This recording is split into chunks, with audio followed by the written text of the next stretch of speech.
La Liga leaders Barcelona are set to take on Atletico Madrid in the Champions League, seeking to bounce back from a disappointing first-leg defeat at home. The match is being played at the Wanda Metropolitano Stadium in Madrid, where Atletico have a strong record against their archrivals. Barcelona's loss in the first leg has sparked concerns about their ability to progress in the tournament, while Atletico will be looking to capitalize on their home advantage. The team's head-to-head record is closely matched, with both sides having won and lost away from home in their previous encounters. A win for Atletico would not only boost their own Champions League hopes, but also dent Barcelona's title aspirations. Looking ahead, the outcome of this match will have significant implications for both teams' chances of winning La Liga and the Champions League title.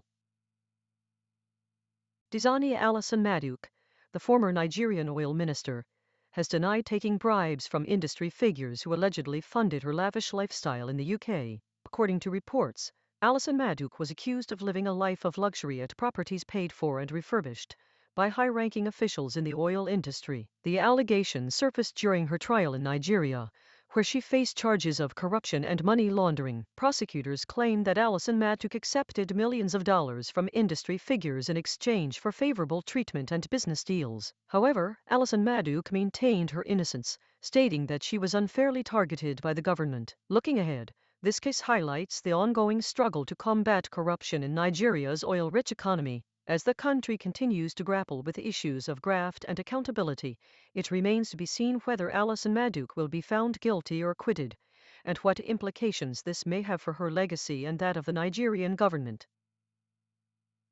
Hungary's newly elected Prime Minister, Peter Magyar, has called for the early convening of parliament to form his government. This move comes after Magyar's party secured a majority in the recent parliamentary elections, held on March 12, with over 50% of the vote. The early convening of parliament is seen as a strategic move by Magyar to capitalize on his party's momentum and establish a stable government before the end of the current term. This decision also reflects Hungary's complex political landscape, where the ruling party has traditionally sought to assert its authority in the face of potential opposition. Looking ahead, it remains to be seen how Magyar's administration will navigate the country's ongoing economic challenges and EU policy debates.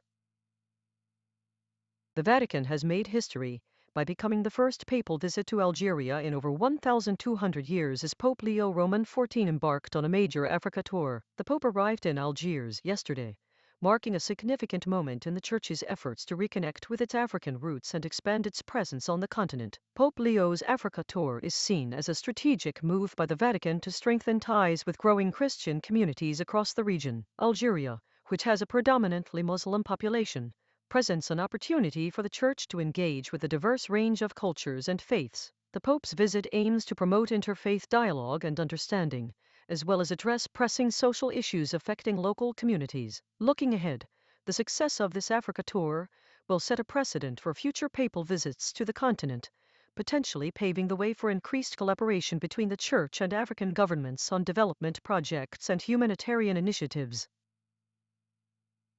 Israeli strikes in southern Lebanon have pushed the death toll to over 2,000, sparking concerns about a potential escalation of violence. The conflict has been ongoing for weeks, with both sides refusing to back down from their positions. The latest developments come as talks between Israeli and Lebanese officials are scheduled, but analysts warn that ceasefire divisions run deep. The situation is complex, with Israel citing concerns over Hezbollah's military capabilities in the region. Lebanon, on the other hand, sees these strikes as an attempt to intimidate and undermine its sovereignty. As tensions continue to rise, the international community remains divided on how to intervene. Looking ahead, it remains to be seen whether these talks will yield a lasting ceasefire or if the cycle of violence will continue to escalate. One thing is clear: the situation in Lebanon is precarious, and any attempt at peace must address the underlying issues driving this conflict.